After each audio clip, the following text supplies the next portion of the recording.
Perversion narcissique est un trouble de la relation, une pathologie de la relation. Or, pour qu'un trouble apparaisse au sein d'une relation, il faut que relation il y ait. Il faut donc que deux individus aient noué ensemble un lien fusionnel, c'est-à-dire, on pourrait le définir comme ça, un lien difficile à rompre, voire extrêmement difficile, voire impossible quand il s'agit du lien filial, hein, parent-enfant. Parce que là, on est encore dans d'autres trucs. Mais, en tout cas, un lien fusionnel difficile à rompre, évidemment. Cette pathologie de la relation est d'une certaine façon portée, bien sûr, par le pervers narcissique, hein. Oui, c'est un malade, oui, comme le schizophrène, certes, mais il a besoin d'une proie. Et pourquoi il a besoin d'une proie? D'une certaine façon, pour extérioriser son trouble. Et ce trouble, en fait, il va l'investir à l'intérieur de la relation fusionnelle. Il va renvoyer sur l'autre ses symptômes. Voilà quelque chose d'assez fascinant quand même. Mais cela, la proie, la victime, évidemment, à l'origine, elle l'ignore complètement.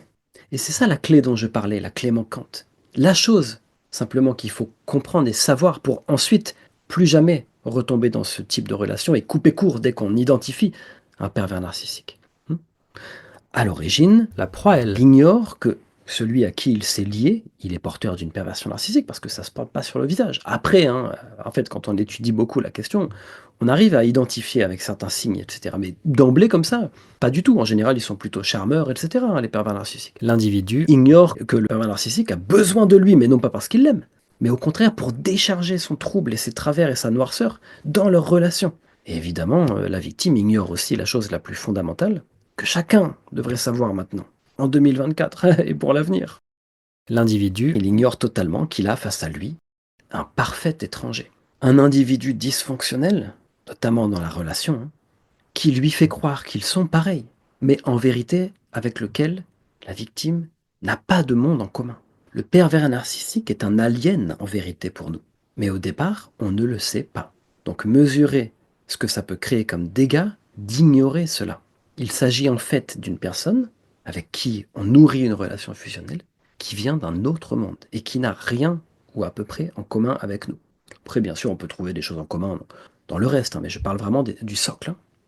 Pourquoi? Parce que le pervers narcissique, il n'a pas de valeur en général.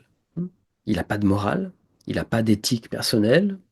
S'il fait partie d'un corps de métier qui a un code de déontologie, il le respectera en général pas, parce qu'il s'en fout. Il n'a pas d'empathie bienveillante, hein. La seule empathie au pire qu'il peut avoir, c'est l'empathie malveillante, c'est-à-dire sentir quand il y a des failles, là où il pourra s'engouffrer pour mieux garder sa proie sous emprise. Pas d'empathie bienveillante, pas de prise en compte de l'émotion de l'autre, hein, pas de sensibilité, pas de scrupule, pas de remords, pas de connaissance intuitive du bien et du mal, mais pas de connaissance acquise non plus. En général, le pervers narcissique ne sait pas faire la différence entre le bien et le mal, et de toute façon, il ne veut pas la faire. Pas de générosité désintéressée, pas de capacité à aimer. Quand vous êtes hypo-empathique, les amis, quand vous êtes hypo-sensible, que vous avez un déficit à ce niveau-là, comment vous voulez aimer? Il n'y a pas de capacité à aimer. Il n'y a pas de respect non plus. On ne peut respecter que quand on est empathique, d'une certaine façon. L'empathie sert énormément les humains dans leurs relations, hein, et dans nos relations intrapersonnelles.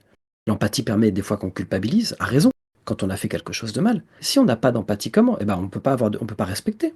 On ne peut respecter quelqu'un que si on sent qu'on l'a blessé, ou que si on se met à sa place, ou que si on se dit, moi, s'il me faisait ça, je le vivrais comme un manque de respect, donc je ne vais pas lui faire, etc. Tout ça, le pervers narcissique ne connaît pas. Il n'a pas accès à ce type de pensée, de structuration de son émotionnel. Il n'a pas ça. Pas de capacité de remise en question. Aucune, impossible. Et ça, c'est normal, parce que sinon, il tombe. Donc, c'est important pour lui de ne pas se remettre en question. Et donc, aucune chance d'évolution non plus. Il ne changera jamais. D'ailleurs, dans la bibliographie que je vous donnerai avec ce cours, je vous joignerai une étude scientifique, pour le coup, qui est parue là, cette année, en 2024, sur les narcissiques.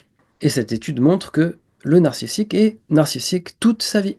C'est juste une étude qui confirme ce que les psys en cabinet, ce que les psychiatres en clinique voient, hein, de ce type de personnes, qu'en général, quand on leur demande, ils disent, moi, personnellement, je n'ai jamais vu un pervers narcissique ou un narcissique changer.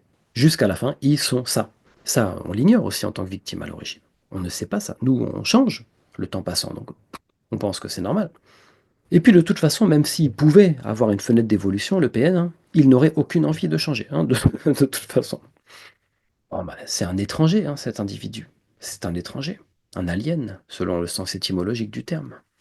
Et donc l'horreur Et donc, l'erreur, joli lapsus, logique, c'est-à-dire compréhensible en fait, que fera la victime tout au long de sa relation avec le pervers narcissique, et jusqu'à la fin de ses jours d'ailleurs, si rien ne vient l'éclairer à ce sujet, bah, c'est d'essayer de comprendre le pervers narcissique qui le déstabilise comme s'il était comme lui. Mais il ne l'est pas du tout. L'erreur, c'est d'essayer de comprendre, à partir de sa propre façon d'être au monde, le PN. À partir de la norme, le PN, qui lui n'est qu'une fraction de la population, qui n'est pas du tout la norme. Alors il y a peu, la prévalence est difficile à connaître apparemment. Quand j'écoute les psys, quand j'écoute les scientifiques, il existe en psychiatrie un trouble de la personnalité narcissique qui s'approche pas mal de la catégorie psychanalytique perversion narcissique. Pour ce trouble, les psychiatres donnent à peu près 3% de prévalence, c'est-à-dire dans la société, à peu près 3% des personnes seraient atteintes de ce trouble, ce qui, quand on y pense, est quand même déjà pas mal. À mon avis, les pervers narcissiques, leur prévalence est un peu plus haute. Je pense aussi qu'elle a peut-être tendance à s'accroître dans les sociétés modernes occidentales qui elles-mêmes ont des structures perverses narcissiques. Mais ce qu'il faut comprendre aussi, c'est que de toute façon, quelle que soit la prévalence de ces individus, eux ayant toujours besoin de nouvelles proies dès qu'il y en a une qui part ou qui meurt ou qui je sais pas quoi, ben en fait, au final, un pervers narcissique va faire beaucoup de victimes dans sa vie. Donc on va être susceptible quand même à un certain taux de malchance, pas de chance, mais d'en croiser un. Parce que eux viennent nous chercher de toute façon. Ils ont besoin de nous. Donc ça, c'est un truc aussi à garder en mémoire.